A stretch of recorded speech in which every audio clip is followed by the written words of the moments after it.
Hello students, 78th BPSC mains की हमारी तैयारी चल रही है।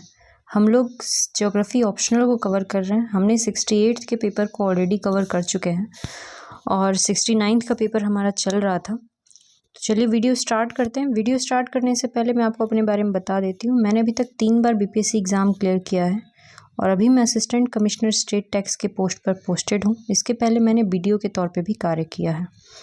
ठीक है, 69 का पेपर जो है, इसको देखने से पहले आप लोग 68 का पेपर ज़रूर देख लीजिएगा, क्योंकि 68 में ही ऑलरेडी हमने ज्योग्राफी के बहुत सारे जो कॉन्सेप्ट हैं वो डिस्कस कर लिए हैं। अगर उस कॉन्सेप्ट से संबंधित 69th में क्वेश्चन आया है, अगर क्या बहुत सारा क्वेश्चन रिपीटेड ही है, तो आपको पहले 68 देख लेना चाहिए, क्योंकि हम लोग फिर बार बार सेम कॉन्सेप्ट को डिस्कस करेंगे नहीं, आपके पास भी ज़्यादा समय नहीं है। ठीक है, तो चलिए हम लोग वीडियो स्टार्ट करते हैं। 78 नंबर से आज हम लोग को पढ़ना है। 78 नंबर क्वेश्चन कहता है कि Garo Khasi Jaintia hills are part of which one of the following geographical region. ये तीनों हिल्स जो हैं ये किस रीजन का पार्ट है। ये तीनों हिल्स, अगर आपको पता हो कि गारो खासी जयंतिया ये हिल कहाँ है, वहाँ पर इस हिल के नाम का ट्राइब भी रहता है, जनजाति भी रहती है। ठीक है, गारो जनजाति, खासी जनजाति एंड जयंतिया जनजाति। ठीक है, तो ये कहाँ का है? ये मेघालय का है। मेघालय में ये तीनों पहाड़ी है और मेघालय प्लेट्यू इसका आंसर होगा। बहुत लोग इसका आंसर ईस्टर्न हिमालय भी मार रहे थे। ठीक है, पर ये गलत है। तो कैसे आपको पता चलेगा कि कौन सा हिल जो है वो कहाँ पे है, कौन सा पहाड़ कहाँ पे है? तो आपको जो है पूरा इंडिया का फिजियोग्राफी पढ़ना पड़ेगा। ठीक है, बीपीएससी जो है वो पेपर 2 के सेक्शन 2 में पिछले साल इंडियन फिजियोग्राफी पूछा हुआ है और ये 6 क्लास का कॉन्सेप्ट है। ठीक है, ये बहुत ही आसान कॉन्सेप्ट है इंडियन फिजियोग्राफी, जो बीपीएससी पूछा था। तो देखिए, ज्योग्राफी ऑप्शन वाले आप स्टूडेंट हैं तो आपको एक फ़ायदा वहाँ पे भी मिलेगा। पेपर 2 में भी मॉनसून भी पूछा था, जो कि हम लोग ऑलरेडी डिस्कस कर लिए, इंडियन मॉनसून। तो आज हम लोग फिजियोग्राफी को कम्प्लीटली डिस्कस करेंगे, ताकि इस तरह का क्वेश्चन, हिल से संबंधित, पहाड़ों से संबंधित आपका सारा टाइप का क्वेश्चन जो है वो कवर हो जाएगा और भी बहुत सारा क्वेश्चन उससे कवर होगा। ठीक है, तो देखिए, इंडिया जो है उसको 6 फिजियोग्राफिक जोन में बांटा जाता है। इंडिया का जो पहला फिजियोग्राफिक जोन है वो है हिमालय, द ग्रेट हिमालय, ये फर्स्ट फिजियोग्राफिक जोन हुआ। ये गंगा, दूसरा गंगा नहीं, ठीक है, नॉर्दर्न प्लेन, उत्तरी मैदानी इलाका। असम में भी थोड़ा सा है ये मैदानी इलाका, ब्रह्मपुत्रा नदी के कारण।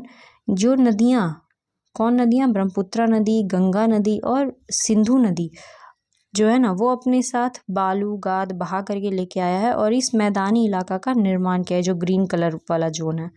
तो ये पूरा जोन है। 2 नंबर आपका हो गया मैदानी इलाका। फिर तीसरा हो गया पठार, प्रायद्वीपीय पठार।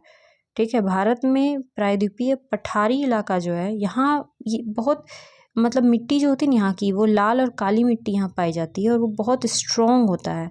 ज़मीन भी बहुत स्ट्रॉन्ग होता है पठार में।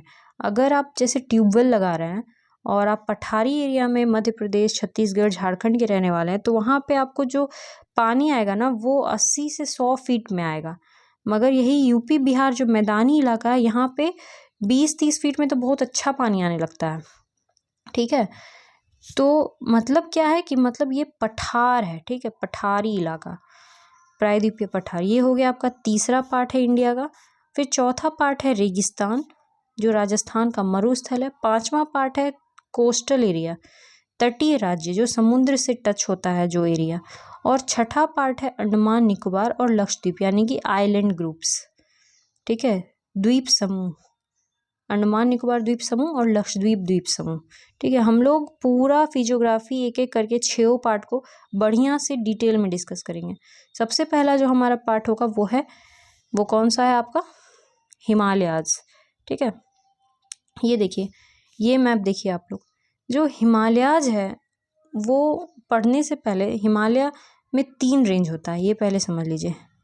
ठीक है, 3 रेंज होता है, लेकिन हिमालय के ऊपर जम्मू कश्मीर में और भी माउंटेन रेंज है जो हिमालय का हिस्सा नहीं है, जैसे Karakoram range, Ladakh range, Zanskar range. ये ट्रांस हिमालय का पार्ट है, मतलब हिमालय का पार्ट नहीं, हिमालय से पहले भी ये पहाड़ था। ठीक है, काराकोरम, लद्दाख और जास्कर, ये पहाड़ नहीं, ये पहाड़ों का समूह है, ढेर सारा पहाड़। ठीक है, रेंज का मतलब होता है श्रेणी, ढेर सारा पहाड़ इस तरह से, ठीक है। तो कौन कौन सा रेंज हो गया, काराकोरम रेंज, लद्दाख रेंज और जास्कर रेंज। यही रेंज जब चाइना में और आगे बढ़ता है तो इसी का नाम है कैलाश रेंज, कैलाश पर्वत श्रेणी, ठीक है। और ये जो है लद्दाख रेंज और जास्कर रेंज, यहाँ पे बीचों बीच से एक नदी गुजरता है लद्दाख और जास्कर के बीच से, जिसका नाम है सिंधु नदी, इंडस रिवर। कहाँ से गुजरता है, तो लद्दाख और जास्कर के बीच से ये नदी होकर के आता है, ठीक है। तो ट्रांस हिमालय बस याद रखना, हिमालय का पार्ट नहीं, इसमें 3 जोन है। इसके बाद आते हैं हिमालय। हिमालय जो है ये किस आकार का है, धनुष के आकार का, इस तरह से है, ठीक है। और हिमालय जो है वो ईस्ट में भी इस तरह से बेंड हो जाता है और वेस्ट में भी इस तरह से बेंड हो जाता है, ठीक है। हिमालय क्या हो जाता है, बेंड हो जाता है। और जहाँ पे हिमालय बेंड होता है यहाँ पे ये जो हिमालय का बेंड है ना, इसको बोलते हैं सिंटेक्शियल बेंड, ठीक है। क्या बोलते हैं, सिंटेक्शियल बेंड। और हिमालय कहाँ बेंड होता है, तो वेस्ट साइड में नंगा पर्वत और ईस्ट जम्मू कश्मीर में है नंगा पर्वत, और यहाँ तिब्बत में नामचा बरवा। हिमालय कहाँ से कहाँ तक फैला है, नंगा पर्वत से नामचा बरवा तक फैला हुआ है, ये लाइन याद रखना। हिमालय जो है जम्मू कश्मीर के नंगा पर्वत से तिब्बत के नामचा बरवा तक फैला हुआ है, ठीक है। और हिमालय एक धनुष के आकार की चोटी, हिमालय नवीन पर्वत है, बहुत ही नया है, फोल्डेड माउंटेन है, न्यू फोल्डेड माउंटेन, नवीन वलित पर्वत, ठीक है, फोल्डेड माउंटेन है। हिमालय की उत्पत्ति जो है ना समुद्र से हुआ है, यहाँ पहले समुद्र था और उस समुद्र का नाम था टेथिस, ठीक है, टेथिस सी। हिमालय की उत्पत्ति टेथिस महासागर था, वहाँ टेथिस सागर, उसी से हुआ है, ठीक है। और हिमालय जो है वो 2500 किलोमीटर में इस तरह से इसकी लंबाई है। यहाँ पे ये ऐसे मुड़ जाता है तो यहाँ पे ईस्टर्न सिंटेक्सिस, और इधर ऐसे मुड़ जाता है वेस्टर्न सिंटेक्सिस। जब हिमालय वेस्ट में मुड़ता है नंगा पर्वत के पास, तो पाकिस्तान में जो इसका रेंज है उसका 2 नाम है, एक है सुलेमान और दूसरा रेंज है किरथर। पाकिस्तान में इसके 2 रेंज हैं, सुलेमान पहाड़ी और किरथर पहाड़ी, सुलेमान और किरथर। और अफगानिस्तान में इसका एक रेंज है हिंदू कुश, ठीक है। अफगानिस्तान में जो रेंज है उसका नाम क्या है, हिंदू कुश, और पाकिस्तान में सुलेमान और किरथर। और जब यहाँ मुड़ता है ईस्ट साइड में, तो मुड़ने के बाद आपके अरुणाचल प्रदेश में इसको बोलते हैं पटकाई बूम। क्या बोलते हैं, पटकाई बूम। ईस्ट में सबसे पहले पूरा नाम है पूर्वांचल की पहाड़ी, और इसका हर राज्य में नाम अलग अलग हो जाता है। जैसे अरुणाचल में इसको बोलते हैं पटकाई बूम, फिर आगे बढ़ते हैं नागा लैंड में बोलते हैं नागा पहाड़ी, फिर मणिपुर में बोलते हैं मणिपुरी पहाड़ी, और मिजोरम में बोलते हैं मिजो पहाड़ी या लुसाई हिल्स, लुसाई हिल्स, लुसाई पहाड़ी। तो मिजोरम में लुसाई हिल्स, मणिपुर मणिपुरी, नागालैंड नागा, और अरुणाचल में पटकाई बूम, ठीक है। और फिर आगे बढ़ता है जब इंडिया से बाहर निकलता है तो म्यांमार मीन करता है, और म्यांमार में हिमालय का नाम हो जाता है अराकान योमा, अराकान योमा पर्वत, ठीक है। सारा जो है ना आपको इस वाले मैप में सारा कुछ यहाँ पे दिया हुआ है, तो आपको टेंशन लेने का जरूरत नहीं है, ये ग्रुप में डाल दिया जाएगा पूरा का पूरा PDF, आप वहीं से डायरेक्ट याद कर लेना। यहाँ देखो पाकिस्तान में सुलेमान किरथर, अफगानिस्तान में हिंदू कुश, ठीक है, और इधर पटकाई बूम, अरुणाचल प्रदेश में नागा हिल्स, मणिपुर हिल्स, और मिजोरम में मिजो हिल्स भी होगा और लुसाई हिल्स भी होगा। और जब यहाँ म्यांमार जाएंगे तो नाम क्या हो जाएगा, अराकान योमा, ठीक है। इतना दूर तक आपको क्लियर है। इसके बाद देखिए अब हम लोग डिटेल से तीनों पार्ट को पढ़ेंगे। हिमालय का 3 रेंज है, सबसे ऊपर पहले है सबसे ऊंचा हिमालय, जिसको महान हिमालय भी बोलते हैं, ग्रेट हिमालय या फिर हिमाद्री, ठीक है। हिमालय का सबसे ऊंचा वाला हिस्सा, इसमें दुनिया का सबसे ऊंचा ऊंचा जो पर्वत है ना वो इसी हिस्से में आता है, जैसे माउंट एवरेस्ट, जैसे धौलागिरी, और भी होता है मकालू, मंसालू, कंचनजंगा, ठीक है, अन्नपूर्णा, नंदा देवी, ये सब ग्रेट हिमालय यानी हिमाद्री का पार्ट है। ग्रेट हिमालय जो है वो बहुत ऊंचा होता है और वहाँ पे सालों साल बर्फ जमा रहता है, सालों भर, ठीक है, बर्फ जमा रहता है, ग्लेशियर्स रहते हैं। और हिमालय जो है ये पूरा जम्मू कश्मीर से शुरू होकर के कहाँ तक जाता है, अरुणाचल प्रदेश तक लास्ट तक होता है, ठीक है। जो ग्रेट हिमालय है इसका नाम अलग अलग है। जम्मू कश्मीर में का जो श्रेणी है वो कहलाता है पीर पंजाल श्रेणी। क्या कहलाएगा? पीर पंजाल। जम्मू कश्मीर में कल हम लोग डिटेल में पढ़े भी थे कि पीर पंजाल में एक दर्रा है जिसका नाम है बनिहाल दर्रा, जिस पे जवाहर सुरंग है जो जम्मू और कश्मीर को जोड़ती है। ठीक है, वो सब पीर पंजाल श्रेणी। फिर हिमाचल प्रदेश में इसका नाम हो जाता है धौलाधर श्रेणी। क्या नाम हो जाता है? धौलाधर श्रेणी। फिर उत्तराखंड में इसका नाम हो जाता है मसूरी श्रेणी। उत्तराखंड में शहर है ना मसूरी, जहाँ लबासना है, तो मसूरी श्रेणी इसका नाम हो जाता है उत्तराखंड में। ठीक है, पीर पंजाल जम्मू कश्मीर में, हिमाचल में धौलाधर और उत्तराखंड में मसूरी श्रेणी। और नेपाल में इसका नाम हो जाता है महाभारत श्रेणी और नागटिबा। नागटिबा, महाभारत और नागटिबा। ठीक है, नेपाल में तो 5 श्रेणी है। ग्रेट हिमालय का 5 श्रेणी है। जम्मू कश्मीर में पीर पंजाल, हिमाचल में धौलाधर, उत्तराखंड में मसूरी और नेपाल में महाभारत और नागटिबा। इसके आगे अरुणाचल तक फैला है, सिक्किम में भी है, मगर नाम वाम बस इतने दूर तक है। ठीक है, इसके बाद ये सब भी सारा मैप में लिखा हुआ है। ठीक है, आपका जो ये वाला मैप है ना, इसमें सारा श्रेणी वारेणी सब लिखा है। यहाँ देखो, आपको यहाँ है पीर पंजाल श्रेणी, यहाँ है धौलाधर श्रेणी, फिर है मसूरी श्रेणी, फिर है महाभारत श्रेणी और यहाँ पे नागटिबा श्रेणी भी लिखा हुआ है। ठीक है, तो आप लोग के लिए जो मैप है ये डाल दिया जाएगा। इसके बाद ग्रेट हिमालयाज के बाद जो दूसरा रेंज है, जैसे पहाड़ों का एक समूह हो गया ऊंचा ऊंचा पहाड़ का, उसके बाद कुछ दूर तक कुछ नहीं है, घाटी है। ठीक है, आप लोग अगर कश्मीर गए होंगे, देखिए कश्मीर नहीं भी हो सकता है गए हो, कश्मीर को घाटी कहा जाता है। अगर आप न्यूज़ कभी सुनते होंगे तो उसमें कहता है कि कश्मीर घाटी में आतंकवादियों का हमला, कश्मीर घाटी। ठीक है, घाटी मतलब कुछ दूर तक खाली जगह है, उसके बाद फिर पहाड़ का श्रेणी शुरू होता है और वो है लेसर हिमालय, यानी कि हिमाचल का पहाड़। ये ग्रेट हिमालय से थोड़ा सा छोटा छोटा होता है ये वाला, मतलब हाइट में कम, थोड़ा ही कम। ठीक है, अगर ये 8,848 है तो ये 6,800 कुछ होगा, मतलब थोड़ा ही कम, लेसर हिमालयाज। जो ग्रेट हिमालय का पार्ट है ना, वो हमेशा बर्फ में ढका रहता है, इसलिए ज़्यादा लोग वहाँ नहीं रहते, ज़्यादातर लोग रहते हैं लेसर हिमालय में। ठीक है, और बीच के मैदानी इलाकों में। अगर कोई भी जो हिल स्टेशन है, जो घूमने की जगह है, वो कहाँ होता है? वो घाटियों में होता है या तो फिर लेसर हिमालय में है।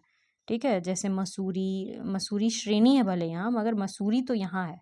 ठीक है, और भी चीज़ जैसे मनाली, ठीक है, डलहौजी, विंडसर, उधर बहुत घूमने का जगह, रानीखेत, तो वो सब लेसर हिमालय में पाया जाता है, लेसर हिमालय में, ग्रेट हिमालय में नहीं, हिमाचल वाले हिमालय में। क्यों लेसर हिमालय में? क्योंकि लेसर हिमालय सालों भर बर्फ से ढका नहीं होता है। अगर आप ठंड में जाएंगे तो आपको स्नोफॉल मिलेगा, और अगर आप गर्मी में घूमने जाएंगे लेसर हिमालयाज में तो आपको मिलेगा घास का मैदान। क्या मिलेगा? घास का बड़ा बड़ा मैदान मिलता है। वही ठंडा में पूरा बर्फ से ढक जाता है और गर्मी में वो हो जाता है घास का मैदान। ठीक है, इस घास के मैदान को जम्मू कश्मीर में मर्ग कहा जाता है, मर्ग। जम्मू कश्मीर में नाम सुने होंगे आप लोग, गुलमर्ग, सोनमर्ग, वहीं तो लोग जाते हैं बर्फ़ के लिए, और गर्मी में जाइएगा तो घास मैदान हो जाएगा, तो मर्ग कहते हैं। और उत्तराखंड में इसी घास के मैदान का कुछ और नाम हो जाता है, वो होता है बुग्याल और पयाल। ठीक है, बुग्याल और पयाल कहते हैं। उत्तराखंड में इन घास के मैदानों को क्या कहते हैं? बुग्याल और पयाल। ठीक है, तो गर्मी में भी वो घूमने का जगह होता है, वो घास का मैदान देखने लायक चीज़ होता है। ठीक है, तो ये लेसर हिमालय है, ये भी फिर इस तरह से अरुणाचल प्रदेश तक पसरा हुआ है। और फिर तीसरा रेंज, हिमालय का जो तीसरा रेंज है उसका नाम है शिवालिक। ठीक है, शिवालिक रेंज। शिवालिक, इन तीनों में सबसे कम हाइट का कौन है? शिवालिक। ग्रेट हिमालय सबसे ऊंचा, और फिर ये उससे कम, और ये उससे भी कम। और शिवालिक जो है ना, पूरा अरुणाचल प्रदेश तक भी नहीं है, वो तो तीस्ता नदी तक ही कंटिन्यूअस है। उसके बाद ये टुकड़ों टुकड़ों में बट गया, 4 टुकड़ा में। ठीक है, अरुणाचल प्रदेश में शिवालिक रेंज जो है वो 4 टुकड़ों में बट गया है। और उस 4 टुकड़ा का नाम क्या है? देखो, एक मिनट, आप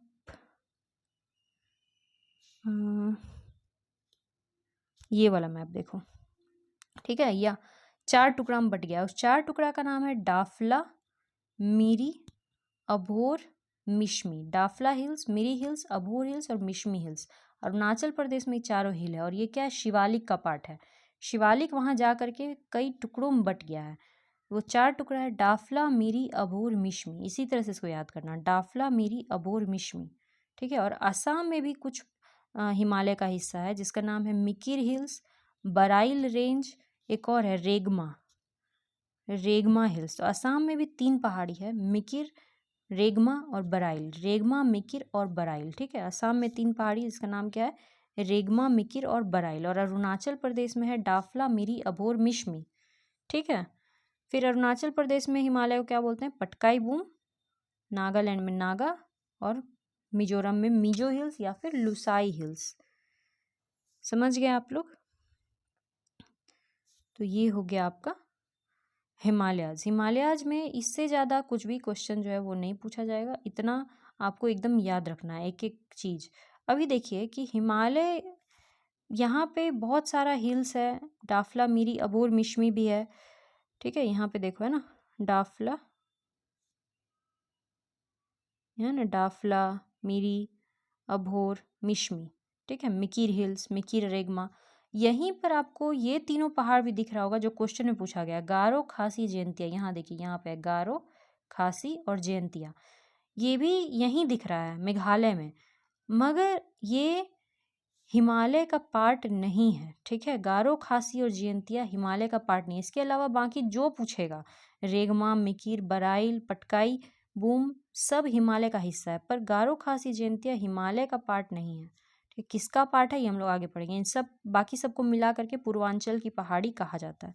ये हो गया आपका पूरा का पूरा, हम लोग देख लिए अभी हिमालयाज। हिमालयाज के बाद जो दूसरा फिजियोग्राफी है वो है नॉर्दर्न प्लेन, मतलब उत्तरी मैदानी इलाका। इसके बारे में ज़्यादा पढ़ने को नहीं है, बस ये पढ़ना है कि ये नदियों से बना है।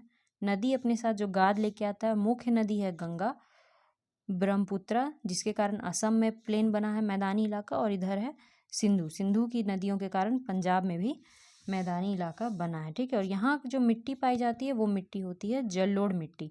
मिट्टी भी हम लोग पूरा डिटेल में पढ़ चुके हैं। अगर आपसे सेक्शन 2 में पूछा जाएगा सॉइल ऑफ इंडिया तो आप बता सकते हैं, हम लोग हर चीज़ डिटेल में पढ़ी है। इसके बाद तीसरा हम लोग पढ़ेंगे पेनिनसुलर प्लेट्यू, बहुत इंपॉर्टेंट पार्ट है ये। ठीक है। प्रायद्वीपीय पठार, प्रायद्वीपीय पठार में हम लोग को बहुत चीज़ पढ़ना होगा कि इतना दूर में बहुत चीज़ होता है। यहाँ पे एक अरावली हिल्स होता है। ठीक है। यहाँ पे एक विंध्यन हिल्स होता है, यहाँ होता है अरावली। यहाँ पे एक पहाड़ होता है, इसका नाम है विंध्यन, जो कि बिहार तक हल्का सा टच करता है, ये क्वेश्चन बनता है। उसके बाद एक हिल्स होता है यहाँ पे सतपुड़ा। ठीक है। उसके बाद यहाँ पे एक पठार होता है जिसका नाम है मालवा का पठार। इधर एक पठार होता है छोटा नागपुर का पठार। फिर इधर पूरा ये डेक्कन प्लेट्यू का हिस्सा है, दक्कन का पठार। ठीक है। और यहाँ पे एक पहाड़ी रेंज होता है जिसका नाम है वेस्टर्न घाट, पश्चिमी घाट। और इधर होता है ईस्टर्न घाट। एक एक करके सब डिटेल में पढ़ना है। सबसे पहले हम लोग पढ़ेंगे अरावली हिल्स के बारे में। तो देखिए, अरावली की पहाड़ी, अगर आपसे क्वेश्चन पूछा जाए कि इंडिया का सबसे नया वलित पर्वत कौन है या दुनिया का सबसे नया वलित पर्वत, तो वो तो हिमालय है। और पूछा जाए कि इंडिया का सबसे ओल्डेस्ट पर्वत कौन है, तो वो है अरावली हिल्स। अरावली जो है ना, वो पूरा का पूरा राजस्थान को जो है ये करता है, गुजरात से लेकर दिल्ली तक अरावली टच करता है। ठीक है। कहाँ शुरू होता है, यहाँ शुरू होता है, गुजरात से लेकर के दिल्ली तक इस तरह से टच करता है अरावली। और अरावली जो है वो इंडिया का एकदम सबसे ओल्डेस्ट पर्वत है, ज़्यादा ऊंचा भी नहीं है, पूरा एकदम वो हो गया है, मतलब इसकी ऊंचाई बहुत घट गई है। आप लोग को पढ़ाए थे ना कि धीरे धीरे जो है एक्सोजेनिक फोर्स काम करता है और ऊंचाई घटने लगती है, तो ऊंचाई इसका बहुत कम हो गया है। एक नदी है जो अरावली को कट करता है, वो नदी है बनास नदी, हम लोग पढ़ चुके हैं ऑलरेडी। बनास नदी जो है ये चंबल की ट्रिब्यूटरी है ना, चंबल नदी का था, और ये अरावली को कट करता था। अरावली की सबसे ऊंची चोटी है गुरु शिखर। ठीक है। अरावली की सबसे ऊंची चोटी कौन है, गुरु शिखर। और अरावली पर, इसी चोटी पर, गुरु शिखर पे एक हिल स्टेशन है, इसका नाम है माउंट आबू। आप लोग माउंट आबू का नाम तो सुने ही होंगे। ठीक है। तो माउंट आबू कहाँ, अरावली पर है। अरावली की सबसे ऊंची चोटी कौन है, गुरु शिखर। तो ये अरावली के बारे में इतना बात था। इसका भी आप लोग को पूरा जो है वो देखिए यहाँ पे सब कुछ दिया हुआ है, यहाँ पे देखिए अरावली रेंज, माउंट आबू, गुरु शिखर, ठीक है, और अरावली पूरे राजस्थान को क्रॉस करता है। इसके बाद हम लोग पढ़ेंगे विंध्यन, ठीक है, विंध्यन। विंध्यन जो है वो इंडिया को भी टच करता है, सॉरी इंडिया में ही तो है, वो बिहार को भी टच करता है थोड़ा विंध्यन, ठीक है। ऐसे यहाँ पे पूरा का पूरा एमपी में है और हल्का सा बिहार को इस तरह से टच करता है, ठीक है, इस तरह से। और बिहार का इस हिस्सा में जहाँ पे विंध्यन इसको टच करता है, यहाँ पे कौन सा जिला है, यहाँ पे है कैमूर और रोहतास। तो कैमूर और रोहतास में अगर आप घूमने जाएंगे कभी तो आपको पता होगा कि वहाँ पे बहुत पहाड़ है ना, और झरना वरना सब है। कैमूर और रोहतास पर्यटक स्थल टाइप का है। तो वो कौन सा पहाड़ी है, वो विंध्यन पहाड़ी का ही एक्सटेंडेड रूप है। यहाँ पे उसको बोलते हैं कैमूर हिल्स, कैमूर और भांडेर की पहाड़ियाँ, भांडेर भी बोलते हैं, ठीक है, कैमूर और भांडेर की पहाड़ियाँ, विंध्यन पहाड़ी। विंध्यन पहाड़ी में आपको क्या मिलता है, चूना पत्थर, ठीक है, चूना पत्थर, लाइम स्टोन, बलुआ पत्थर, सैंड स्टोन, ये सब कहाँ मिलता है, विंध्यन पर्वत में। और विंध्यन पर्वत श्रेणी, विंध्यन पर्वत श्रेणी कहाँ पे है, मध्य प्रदेश में, थोड़ा सा बिहार को भी टच करता है, ठीक है। इसके बाद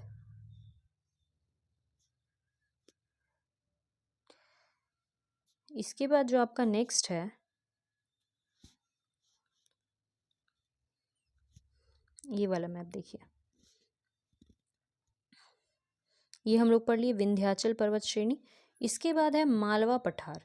मालवा का जो पठार है ये, इसका निर्माण कैसे हुआ है, लावा से हुआ है, वॉल्केनिक लावा। हम लोग ऑलरेडी पढ़े थे कि पूरा का पूरा दक्कन का पठार जो है वो वॉल्केनिक लावा से बना है, वॉल्केनो इंडिया में।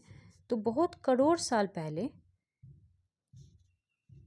यहाँ पे वॉल्केनो की उत्पत्ति हुई थी, ठीक है। यहाँ पे मतलब कि वॉल्केनो निकला था बहुत करोड़ साल पहले और पूरा इस तरह से बिछ गया था।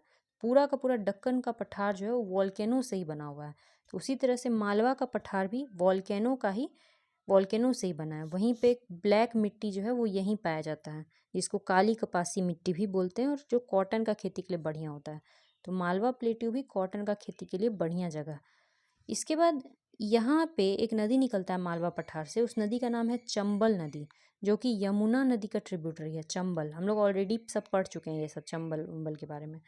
चंबल नदी क्या किया है इस पूरे पठार को, जैसे मान लो कि ये पठारी इलाका है और यहाँ नदी बहता है, तो ये चंबल नदी इसको पूरा ऐसे ऐसे मतलब कहीं पहाड़ कहीं गड्ढा, कहीं पहाड़ कहीं पठार, एकदम बीहड़ बना दिया। बीहड़ जंगल समझते हैं, जहाँ जहाँ पे डाकू लोग छिपता है। हम लोग पढ़ते भी थे कि चंबल का डाकू, ठीक है। अगर आप लोग शोले वोले देखें तो देखे होंगे कि डाकू सब कैसा जगह पे रहता है, उसी को बीहड़ बोलते हैं। और मालवा को बीहड़ किसने बनाया है, चंबल नदी ने बनाया है, ठीक है। तो मालवा हो गया। मालवा के बाद यहाँ पे है छोटा नागपुर का पठार। छोटा नागपुर का पठार, छोटा नागपुर का पठार जो है इसको रूर प्रदेश भी कहा जाता है। रूर प्रदेश मतलब यहाँ पे बहुत सारा मिनरल्स वगैरह सब चीज़ मिलता है छोटा नागपुर के पठार में, ठीक है। हम लोग पढ़े ही थे कि कोयला में झारखंड आगे है, फिर लोहा में उड़ीसा आ गया, ये सब छोटा नागपुर का पठार का कमाल है। और छोटा नागपुर का पठार को एक नदी कट करता है, उस नदी का नाम है दामोदर नदी। दामोदर नदी को झारखंड का शोक कहा जाता था पहले, ठीक है, झारखंड का शोक, जैसे बिहार का शोक है कोसी नदी, वैसे ही। तो दामोदर नदी इसको बीच से काटता है और ऊपर हो जाता है हजारीबाग का पठार और नीचे हो जाता है रांची का पठार, ठीक है, बीच से काटता है। और यही छोटा नागपुर का पठार का जो पूर्वी हिस्सा है इसको बोलते हैं राजमहल पहाड़ी। राजमहल पहाड़ी थोड़ा सा भागलपुर और झारखंड का पूर्वी हिस्सा जो है वो है राजमहल पहाड़ी, ठीक है। छोटा नागपुर का पठार का ही पूर्वी हिस्सा है, ठीक है। अब यहाँ आप देख रहे हैं मेघालय पठार या शिलोंग पठार भी बोलते हैं। मेघालय की राजधानी शिलोंग है तो शिलोंग पठार। ये जो मेघालय पठार है वो इसी पठार का एक्सटेंडेड एरिया है, ठीक है, मतलब कि आगे बढ़ा हुआ एरिया। छोटा नागपुर का ही वो शिलोंग पठार जो है ना वो उसी का टच एरिया है, मगर बीच में क्या हुआ है कि इधर से गंगा नदी इन किया, इधर से ब्रह्मपुत्रा नदी इन किया, जिसके कारण यहाँ पे क्या हो गया है, गैप बन गया है, ठीक है। नदियों के कारण क्या है, बीच में टूट गया है पठार, एक तरफ से गंगा एक तरफ से ब्रह्मपुत्रा के कारण। और जो ये गैप बन गया है, इस गैप को मालदा गैप कहते हैं। मालदा सुने होंगे, बंगाल में मालदा नाम का जगह है, ठीक है। तो इस गैप को क्या कहते हैं, मालदा गैप, या फिर एक और चीज कहते हैं राजमहल गारो गैप। मेघालय में 3 पहाड़ है ना, जो अभी क्वेश्चन में पूछा है, गारो, खासी, जयंतिया। गारो, खासी, जयंतिया। तो राजमहल और गारो के बीच में गैप, ठीक है, राजमहल गारो गैप। इसीलिए जो क्वेश्चन पूछा है कि बाकी जितना पहाड़ था वो सब हिमालय का पार्ट है, पर मेघालय में जो पहाड़ है वो क्या है, इसका पार्ट है। मेघालय में जो 3 पहाड़ है, ठीक है, गारो, खासी, जयंतिया, इसका जो सबसे ऊंचा चोटी है वो है गारो के ऊपर, और उस चोटी का नाम है नोकरेक। नोकरेक चोटी। ये पूछ सकता है कि शिलोंग पठार की सबसे ऊंची चोटी कौन है, नोकरेक। और नोकरेक जो है वो गारो हिल पे है, जबकि मासिनराम और शिलोंग राजधानी और चेरापूंजी सब खासी पे है। ज़्यादा डेवलप कौन है, खासी, ठीक है। इन तीनों पहाड़ों में ज़्यादा डेवलप है खासी। राजधानी भी वही है, चेरापूंजी, मासिनराम सब वही है। सबसे ऊंचा पर्वत गारो पे है, ठीक है। तो ये क्लियर हो गया। इसके बाद यहाँ पे एक और पर्वत श्रेणी है, उसका नाम है सतपुरा पर्वत श्रेणी। ये वाला श्रेणी, सतपुरा पर्वत श्रेणी। सतपुरा पर्वत श्रेणी, अगर आपसे पूछा जाएगा क्वेश्चन में कि इंडिया का कौन सा ऐसा पर्वत है जो ब्लॉक पर्वत है, हिंदी में पूछा जाएगा भ्रंशोत्थ पर्वत, ठीक है, भ्रंशोत्थ पर्वत, तो इसका आंसर होगा Satpura. Satpura is a block mountain. Block mountain मतलब कि एक तरफ बह रहा है नर्मदा नदी, एक तरफ बह रहा है तापी नदी, और बीच में ये पहाड़ है। अगर पहाड़ के इस किनारे पे जाओगे तो इधर भी नदी दिखेगा, इस किनारे पे जाओगे इधर भी नदी दिखेगा, ठीक है। ऐसे बीच में पहाड़ है, इधर भी नदी बह रहा है, इधर भी नदी बह रहा है। तो इस तरह का जो सिस्टम होता है इसको बोलते हैं ब्लॉक माउंटेन। समझ गए ना, भ्रंशोत्थ पर्वत। तो सतपुरा एक भ्रंशोत्थ पर्वत है, और इसके दोनों साइड, इधर बह रहा है नर्मदा और इधर बह रहा है तापी। अब देखिए नर्मदा और तापी नदी जो है, देखिए एग्जाम में क्वेश्चन बन सकता है। अगर आप नर्मदा नदी में, यहाँ देखिए ये नर्मदा नदी है, ये वाला रेड वाला, ये नर्मदा नदी है। नर्मदा नदी में अगर आप खड़े हैं तो आपको दोनों तरफ पहाड़ देखने को मिलेगा। एक तरफ तो सतपुरा है, और ऊपर साइड में कौन है, विंध्याचल, और नीचे साइड में कौन मिलेगा, सतपुरा, ठीक है। तो नर्मदा नदी 2 पहाड़ों के बीच में बहता है, और इसको क्या बोलते हैं कि ये रिफ्ट वैली में बह रहा है, रिफ्ट वैली। भ्रंश घाटी, इंडिया में 3 नदी है जो भ्रंश घाटी में बहता है, और वो 3 नदी है, एक तो नर्मदा, दूसरा तापी, और तीसरा दामोदर नदी, ठीक है। 3 नदी है जो भ्रंश घाटी में बहता है, नर्मदा, दामोदर और तापी नदी। एक यहाँ से बहेगा नर्मदा, दामोदर यहाँ, और तापी, सॉरी, नर्मदा, तापी और दामोदर यहाँ से बहेगा, ठीक है। तो ये हो गया। अब सतपुरा माउंटेन जो है वो 3 भाग में बटा हुआ है। यहाँ तो 4 आपको दिख रहा होगा, 4 डंडा, मगर 4 नहीं है, 3 है। जो सबसे साइड वाला है उसका नाम है, इसका नाम है राजपीपला, राजपीपला पहाड़ी। बीच वाले का नाम है महादेव पहाड़ी, और सबसे साइड वाले का नाम है मैकाल पहाड़ी। महादेव पहाड़ी और मैकाल पहाड़ी, राजपीपला, महादेव, मैकाल, ऐसे याद कर लीजिएगा, राजपीपला, महादेव, मैकाल। सतपुरा पर्वत का जो सबसे ऊंचा चोटी है वो महादेव पहाड़ी पर है, और उसका नाम है धूपगढ़ चोटी। ये सब क्वेश्चन बनता है, ठीक है। सतपुरा का सबसे ऊंचा चोटी है धूपगढ़ चोटी, जो महादेव पहाड़ी पर है, ठीक है। और मैकाल पहाड़ी जो कि छत्तीसगढ़ और वे इसका मध्य प्रदेश का सीमा पर है, यहाँ देखो इस वाले मैप में सब है, यहाँ देखिए ये है महादेव पहाड़ी, मैकाल पहाड़ी। मैकाल पहाड़ी छत्तीसगढ़ और छत्तीसगढ़ और मध्य प्रदेश की सीमा पर है, ठीक है। तो इसमें मैकाल पहाड़ी का जो सब ऊंचा चोटी है वो है अमरकंटक, और अमरकंटक से ही आपकी जो वो नदी है नर्मदा नदी वो निकलती है। अमरकंटक से 2 नदी निकलता है मुख्य रूप से, एक तो नर्मदा नदी निकलता है, और दूसरा ऊपर की तरफ निकलता है सोन नदी, जो बिहार में आकर के फिर गंगा मिलता है, और एक इधर की तरफ निकलता है, बीच में पहाड़ है, तो एक ऊपर एक इधर, नर्मदा और सोन, ठीक है, अमरकंटक से। और अमरकंटक कहाँ है, मैकाल पहाड़ी पे, सतपुरा रेंज में। तो ये हो गया आपका सतपुरा के बारे में। इसके अलावा और भी जो भी आपको पठार है, ठीक है, जैसे जैसे Maharashtra plateau, Karnataka, Telangana plateau, Chhattisgarh plateau, सब मतलब कि दक्कन पठार का ही हिस्सा है। तो उतना डिटेल सबको याद नहीं करना है। बस एक चीज़ याद रखिए, जो छत्तीसगढ़ प्लेट्यू है, दंडकारण्य पठार, यहाँ पे टीन सबसे ज़्यादा पाया जाता है, टीन। ठीक है। और एक और चीज़ है, गुजरात में एक पहाड़ी है जिसका नाम है गिर, गिर वन, गुजरात।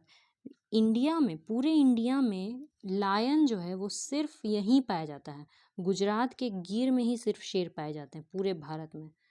ठीक है। तो गुजरात में है गिर वन। इसके बाद जो पेनिनसुलर प्लेट्यू में पढ़ने के लिए दो चीज़ बच गया। एक चीज़ है आपका वेस्टर्न घाट और दूसरा चीज़ है आपका ईस्टर्न घाट।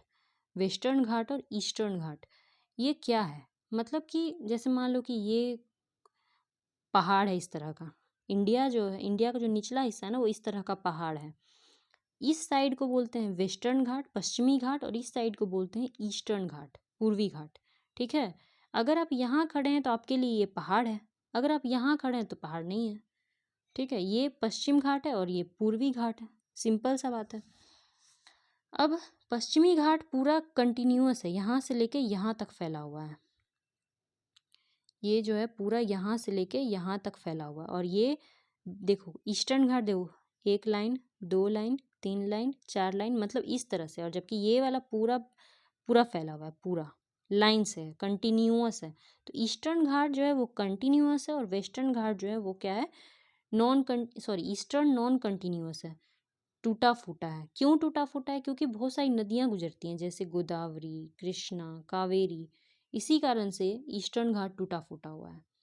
ठीक है। वेस्टर्न घाट अधिक ऊंचा है ईस्टर्न घाट के मुकाबले, ईस्टर्न घाट कम ऊंचा है। वेस्टर्न घाट में जो पर्वत है वो ज़्यादा ऊंचा है।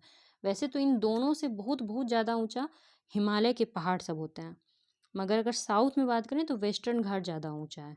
ठीक है। बारिश भी जो इंडिया में आती है मानसून, वो वेस्टर्न घाट में आती है पहले, ईस्टर्न घाट में नहीं आती है। ठीक है। ईस्टर्न घाट को मानसून नहीं मिलता है। ठीक है।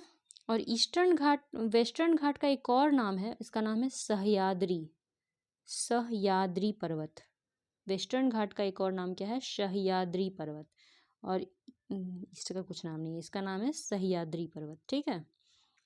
वेस्टर्न घाट का जो सबसे ऊंचा चोटी है वो है अनाईमुडी। ठीक है। वो क्या है? अनाईमुडी। सबसे ऊंची चोटी अनाईमुडी है, केरला के पास है। ठीक है। और सेकंड जो सबसे ऊंचा चोटी है वो है डोड्डा बेट्टा, डोड्डा बेट्टा। वेस्टर्न घाट का सबसे ऊंचा चोटी अनाईमुडी और सेकंड है डोड्डा बेट्टा। ठीक है। एक मिनट, आप लोग ये वाला मैप देखिए, यहाँ पे सभी टाइप का जो है पहाड़ दिया हुआ है। यहाँ देखो, ये है, यहाँ पे है अनाईमुडी पर्वत। ठीक है, अनाईमुडी। और ईस्टर्न घाट पर्वत और वेस्टर्न घाट पर्वत जहाँ पे मिलता है उस जगह को बोलते हैं नीलगिरी। क्या बोलते हैं? नीलगिरी पर्वत श्रेणी, जहाँ पश्चिम घाट पूर्वी घाट दोनों मिलता है। और ये एरिया में तीनों राज्य कोलैप्स करता है। कर्नाटक होता है ऊपर, इधर केरला होता है और इधर तमिलनाडु होता है। तीनों राज्य वहाँ पे टच करता है एक दूसरे को। ठीक है। नीलगिरी, नीलगिरी में ही एक फूल खिलता है जो हर 12 साल में खिलता है, जिसका नाम है नीला कुरिंजी। उस फूल का नाम नील कुरिंजी फूल होता है, वो नीला कलर का होता है। ठीक है। नील कुरिंजी 12 साल में एक बार खिलता है। ठीक है। तो ये हो गया नीलगिरी के बारे में। नीलगिरी में दोनों पहाड़ आके मिलता है, वेस्ट घाट और ईस्ट घाट। वेस्टर्न घाट का कुछ पहाड़ सबका नाम याद कर लीजिए। महाराष्ट्र में है अजंता रेंज, उसी में अजंता की गुफाएं भी हैं।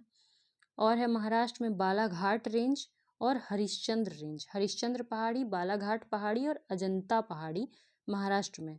उसी तरह कर्नाटक में है बाबा बूदन की पहाड़ी और कुद्रेमुख, कुद्रेमुख भी एक पहाड़ी है कर्नाटक में। ठीक है। बाबा बूदन की पहाड़ी और कुद्रेमुख पहाड़ी। और केरला और तमिलनाडु के बॉर्डर पे आपको हो जाता है नीचे अन्नाईमलाई हिल्स, अनाईमुडी जो सबसे ऊंचा है, उसके नीचे हो जाता है कार्डमम हिल्स और अगस्त मलाई। ठीक है। सबसे नीचे हो जाता है अगस्त मलाई। कार्डमम मतलब इलायची की पहाड़ी, केरला में मिलता है इलायची की पहाड़ी। ठीक है। ये वाला मैप देखो, यहाँ देखिए नीलगिरी हिल्स है, यहाँ पे दोनों आके मिलता है। ठीक है। यहाँ पे क्या होता है, दोनों आके मिलता है, तो इसको बोलते हैं नीलगिरी हिल्स। फिर यहाँ बीच में गैप है जिसका नाम है पालघाट गैप। हम लोग डिटेल में इसको डिस्कस भी किए थे, पालघाट गैप को। तो पालघाट गैप जो है वो केरला से तमिलनाडु जाने का बीच का रास्ता है। नीलगिरी के बाद गैप है, फिर पहाड़ शुरू होता है, और यहाँ पे जो पहाड़ है इसका नाम है अन्नामलाई हिल्स। ठीक है, अन्नामलाई हिल्स। कार्डमम मतलब इलायची का। ठीक है, उसके नीचे फिर यहाँ पे गैप है जिसका नाम है शेनकोट्टा गैप। इसके बारे में हम लोग डिस्कस किए थे, शेनकोट्टा गैप। और सबसे नीचे अगस्त मलाई की पहाड़ी। ठीक है, अगस्त मलाई की पहाड़ी। ठीक, इसके बाद हम लोग देखते हैं अब ईस्टर्न घाट। ईस्टर्न घाट में कौन कौन सा पर्वत है? ईस्टर्न घाट का पर्वत सभी पूछता है। ईस्टर्न घाट का जो सबसे ऊंचा चोटी है वो है महेंद्रगिरी, उड़ीसा में है। ठीक है, ईस्टर्न घाट का सबसे ऊंचा चोटी है महेंद्रगिरी, जो उड़ीसा में है। यहाँ पे देखिए, यहाँ महेंद्रगिरी पर्वत ईस्टर्न घाट का सबसे ऊंचा चोटी। और इसके अलावा तमिलनाडु में है वरुशनाक पहाड़ी, पालनी पहाड़ी, पंचईमलाई पहाड़ी, सेवाराय, जावड़ी सेवाराय, इस तरह से याद करना, जावड़ी सेवाराय, पंचईमलाई, शिरुमलाई लिख देते हैं। ठीक है, जावड़ी सेवाराय, पंचईमलाई, शिरुमलाई, पालनी, वरुशनाक। एक और है शेषाचलम। आप लोग पुष्पा मूवी देखे होंगे तो उसमें वो शेषाचलम पहाड़ी से ही चंदन लेकर के आता है। ठीक है, तो शेषाचलम की पहाड़ी, तो ये तमिलनाडु में गई सारा। जावड़ी सेवाराय, पंचईमलाई, शिरुमलाई, पालनी, वरुशनाक और शेषाचलम। पालनी में ही, पालनी पहाड़ी पर ही कोडाई कनाल हिल स्टेशन है। ठीक है, तमिलनाडु में 2 हिल स्टेशन है, कोडाई कनाल और ऊटी, और ये इन्हीं सब पहाड़ियों में है। तो आपको ये तमिलनाडु की पहाड़ियाँ याद करनी है। उसके बाद जैसे ही आप आंध्र प्रदेश में 2-3 पहाड़ी है, जैसे वेलकोंडा, पालकोंडा, नल्लामला। ठीक है, नाम से समझ आ, कोंडा कोंडा नाम है, तेलुगु नाम है, आंध्र प्रदेश का है, वेलाकोंडा, पालकोंडा, नल्लामाला। और तेलंगाना में एक है एरामाला, एक तेलंगाना में भी इसका नाम है एरामाला। और बाकी तमिलनाडु का ज़्यादा इंपॉर्टेंट है, पूछता उसी का है। ये आपका पूरा हो गया ईस्टर्न घाट के बारे में। थोड़ा सा आप लोग जो है दोनों का, वेस्टर्न घाट और ईस्टर्न घाट का थोड़ा सा डिफरेंस देख लीजिए। वेस्टर्न घाट पर्वत वेस्ट में है, ईस्टर्न घाट पर्वत ईस्ट में है। ये तो ईजी बात है। वेस्टर्न घाट पर्वत ज़्यादा हाइट पे है, ईस्टर्न घाट पर्वत कम हाइट पे है। वेस्टर्न घाट पर्वत कंटिन्यूअस है, ईस्टर्न घाट पर्वत कंटिन्यूअस नहीं है, क्योंकि बहुत सारी नदियाँ जो हैं वो उसको बीच से अपर्दित कर दिया है। वेस्टर्न घाट से को कोई नदी जो है वो अपर्दित नहीं किया है। ठीक है, जबकि ईस्टर्न घाट को बहुत सारी नदियाँ अपर्दित कर देती हैं। बहुत सारा नदी जो है वो वेस्टर्न घाट से निकलता है। ठीक है, जैसे गोदावरी, कृष्णा, कावेरी, ये सब वेस्टर्न घाट से ही निकलता है। ईस्टर्न घाट से ऐसा कोई मेजर रिवर जो है वो नहीं निकलता है। वेस्टर्न घाट का मिट्टी भी बहुत फर्टाइल होता है, यहाँ का उतना फर्टाइल, क्योंकि पानी सब ज़्यादा कहाँ मिलता है, वेस्टर्न घाट में ही मानसून शुरू होता है। ठीक है, इसके बाद कोस्टल प्लेन, नहीं सॉरी, हाँ ठीक है, हमारा पूरा वो कंप्लीट हो गया। हमने पूरा पठार जो है वो कंप्लीट कर लिया, प्रायद्वीपीय पठार। अब इसके बाद हम लोग पढ़ेंगे कोस्टल प्लेन। ठीक है, कोस्टल प्लेन में आपका है, देखिए इंडिया का कितना राज्य है जहाँ पे तट है, समुद्र तट। तो इंडिया में 9 राज्य है जहाँ समुद्र तट है। गुजरात, महाराष्ट्र, गोवा, कर्नाटका, केरला, तमिलनाडु, आंध्र प्रदेश, उड़ीसा और वेस्ट बंगाल। ठीक है, 9 राज्य है जहाँ समुद्र तट है। और किस राज्य में समुद्र तट की लंबाई सबसे ज़्यादा है? गुजरात में। गुजरात में समुद्र तट का जो लंबाई है वो सबसे ज़्यादा है। ठीक है, उसके बाद सेकेंड नंबर पे है आपका आंध्र प्रदेश। सेकेंड नंबर पे आंध्र प्रदेश आता है, यहाँ फिर समुद्र तट की लंबाई सेकेंड नंबर पे है। ठीक है, ठीक है, इसके बाद देखिए अलग अलग राज्य में अलग अलग नाम है समुद्र तट का। जैसे गुजरात में नाम है इसका काठियावाड़। ठीक है, काठियावाड़, इस एरिया को गुजरात का काठियावाड़ बोलते हैं, तो काठियावाड़ कोस्ट। महाराष्ट्र और गोवा में इसका नाम है कोंकण कोस्ट। कोंकण भाषा है, गोवा की भाषा लैंग्वेज है कोंकण। ठीक है, कोंकणी भाषा, तो कोंकण कोस्ट। उसी तरह से कर्नाटका का भाषा है कन्नड़, तो कर्नाटका में तट को क्या बोलते हैं? कन्नड़ कोस्ट। केरला में कहा जाता है मालाबार कोस्ट। ठीक है, केरला में कहते हैं मालाबार कोस्ट। केरला का जो कोस्ट है ना, समुद्र तट है, वहाँ पे बहुत सारा लेगून पाया जाता है। ठीक है, लेगून, लेगून क्या होता है? कि जैसे मान लो कि ये समुद्र तट है, एक मिनट, मान लीजिए ये समुद्र तट है तो हल्का सा ऐसे रहेगा, ठीक है। ये जो खाली जगह है यहाँ पे पानी घुसा हुआ रहेगा, समुद्र का पानी, खारा पानी, तो इसको बोलेंगे लेगून। लेक एक तरह से नहर बन जाएगा, मगर क्योंकि ये खारा है इसीलिए, खारा पानी है इसीलिए इसको लेगून बोलते हैं। तो मालाबार कोस्ट पे बहुत सारा लेगून केरला कोस्ट पे आता है, जिसको कयाल कहा जाता है, कयाल, ठीक है। केरला में लेगून सबको कहा जाता है कयाल, बहुत सारा है, नाम याद करना है तो कर लो। वेम्बनाड, एक है वेम्बनाड, एक है षष्ठम कोट्टा, ठीक है, ये सब लेगून है।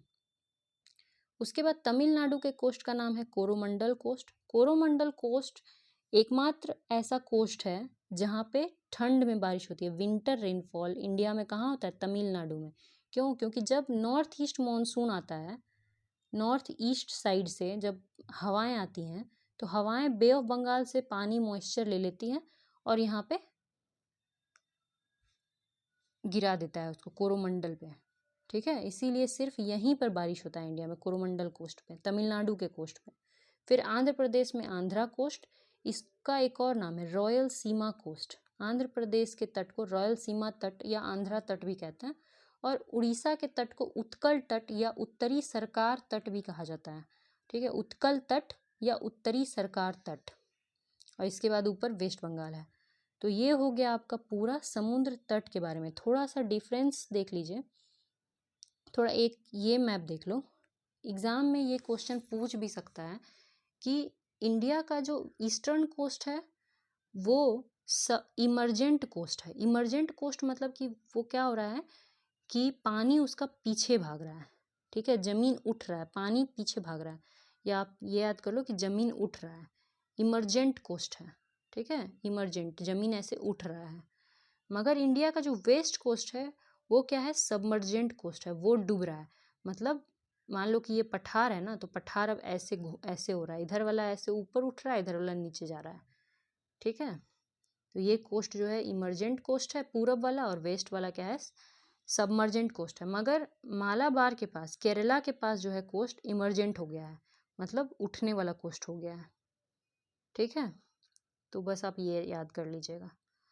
इसके बाद एक डिफरेंस आप लोग देख लीजिए, वेस्ट कोस्टल प्लेन और ईस्ट कोस्टल प्लेन के बीच में क्या डिफरेंस है।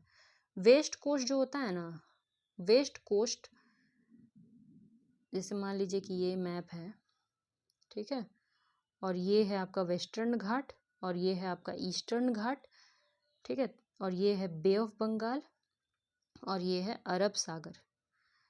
तो जो वेस्ट कोस्ट प्लेन है वो वेस्टर्न घाट और अरब सागर के बीच का जो एरिया है उसको वो वेस्ट कोस्ट हो गया, और बे ऑफ बंगाल और ईस्टर्न घाट के जो बीच का एरिया है वो ईस्ट कोस्ट हो गया। सिंपल सा चीज है। जो वेस्ट कोस्ट होता है वो कम चौड़ा होता है, ठीक है, नैरो बेसिन है, नैरो। ईस्ट कोस्ट होता है वो ज़्यादा चौड़ा होता है, मतलब यहाँ पे पहाड़ है, इतना एरिया होता है, ज़्यादा चौड़ा होता है, ठीक है। जो ईस्ट कोस्ट में जो नदियाँ गिरती हैं वो इस्चुरी बनाती हैं, इस्चुरी, क्योंकि देखिए मान लो ये पर्वत है आपका, ठीक है, वेस्टर्न घाट है, वेस्टर्न घाट से नदी निकला, इधर जाके अपना पानी गिराया, ठीक है। मैप में बताते हैं, ये मैप देखो, यहाँ से रिवर निकल के इस तरह से गिरा, ठीक है। तो ये सब जो नदियाँ हैं जो वेस्टर्न घाट से निकल के इस तरह समुद्र में जाती हैं, बहुत फास्ट होता है, फास्ट होने के कारण ये समुद्र में डायरेक्ट चला जाता है और यहाँ पे किसी तरह का मिट्टी उट्टी नहीं छोड़ता है। तो इस एरिया को क्या कहते हैं, इस्चुरी। नदी का जो मुख है इसको कहेंगे नदमुख, इस्चुरीज। और जब ये इधर जाता है नदी तो काफ़ी लंबा रूट ट्रेवल करता है, लंबा रूट ट्रेवल करने के कारण वो अपने साथ मिट्टी उट्टी लेके आता है जो अपने मुहाने पे मिट्टी सब छोड़ देता है, ठीक है। तो इसको कहते हैं डेल्टा, क्या कहते हैं, डेल्टा। तो ईस्ट साइड में, ईस्ट कोस्ट पे नदियाँ डेल्टा बनाती हैं और वेस्ट कोस्ट पे नदियाँ इस्चुरीज बनाती हैं, ठीक है। ये चीज़ याद कीजिएगा, ईस्ट कोस्ट पे डेल्टा और वेस्ट कोस्ट पे इस्चुरीज बनता है, ठीक है।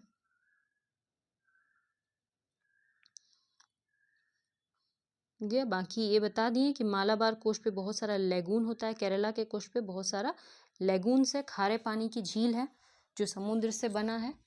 और मेजर जो नदियां हैं ईस्ट कोस्ट की तरफ वो है महानदी, गोदावरी, कृष्णा, कावेरी। और वेस्ट साइड में जो नदी है वो है नर्मदा, तापी, मांडवी, जुआरी। हम लोग पूरा नदी तो डिस्कस कर ही चुके हैं ऑलरेडी। इसके बाद जो लास्ट इंडिया का फिजियोग्राफी में जो लास्ट सेक्शन बचता है वो है इंडिया का आइलैंड ग्रुप। ठीक है, डेजर्ट के बारे में नहीं पढ़ेंगे हम लोग क्योंकि डेजर्ट तो उसके बारे में वैसा कुछ पढ़ने लायक है नहीं। राजस्थान में है थार डेजर्ट, है ना, तो क्या ही पढ़ना है। टेम्परेचर हाई रहता है, रेनफॉल नहीं होता है, कैक्टस उगता है, ये सब सिंपल चीज़ है। हम लोग आइलैंड ग्रुप को पढ़ेंगे। आइलैंड ग्रुप इंडिया का दो है, एक है अंडमान निकोबार जो बे ऑफ बंगाल में है, और दूसरा है इंडिया का आइलैंड आपका लक्षद्वीप जो अरब सी में है। सबसे पहले बे ऑफ बंगाल में अंडमान निकोबार। अंडमान निकोबार द्वीप समूह जो है इसमें अंडमान अलग है, निकोबार अलग है। अंडमान में 4 द्वीप है, देखो, north Andaman, middle Andaman, south Andaman और लिटिल अंडमान। अंडमान में 4 आइलैंड है मेन, ऐसे तो बहुत छोटा छोटा है पर 4 मेन है, north Andaman, middle Andaman, south Andaman और लिटिल अंडमान। अंडमान का सबसे ऊंचा चोटी है सैडल पीक। सैडल पीक चोटी कहाँ है? नॉर्थ अंडमान में है। ठीक है, सैडल पीक कहाँ है? यहाँ पे देख लो, नॉर्थ अंडमान में है। ठीक है, और अंडमान की राजधानी जो सबसे बड़ा शहर वगैरह जो कुछ भी है वो पोर्ट ब्लेयर साउथ अंडमान में है। ठीक है, साउथ अंडमान में।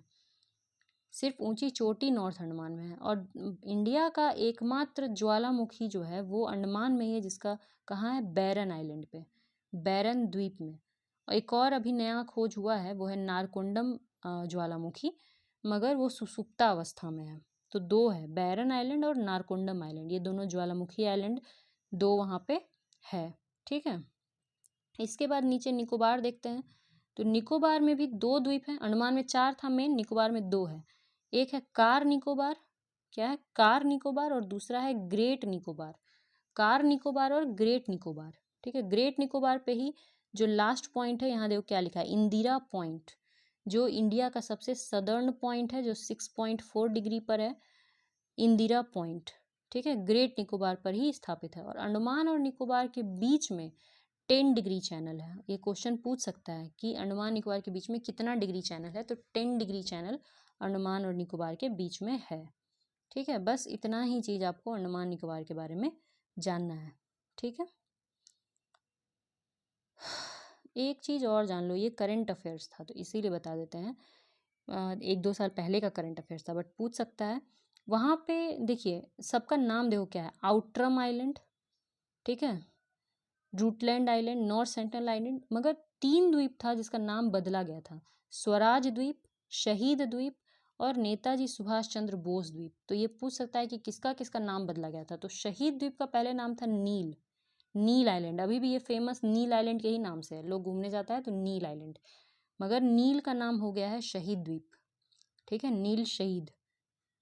फिर एक आइलैंड है वहाँ पे हैवलॉक, वो वहाँ भी लोग घूमने जाते हैं। सबसे ज़्यादा जो घूमने जाते हैं ना वो यही 2 जगह जाते हैं, नील और हैवलॉक। पोर्ट ब्लेयर में लोग उतर के यही 2 जगह जाते हैं। तो नील का नाम बदल के सरकार ने कर दिया है शहीद, और हैवलॉक का नाम बदल के कर दिया है स्वराज द्वीप। ठीक है, स्वराज। एक और चेंज हुआ है, यहाँ नेताजी सुभाष चंद्र बोस, पहले इस द्वीप का नाम था रॉस, रॉस आइलैंड। देख रहे हैं, अंग्रेजों के नाम पे है, Neil island, Havelock island, Ross island, नाम बदल के ये कर दिया गया, शहीद द्वीप, स्वराज द्वीप और सुभाष चंद्र बोस द्वीप।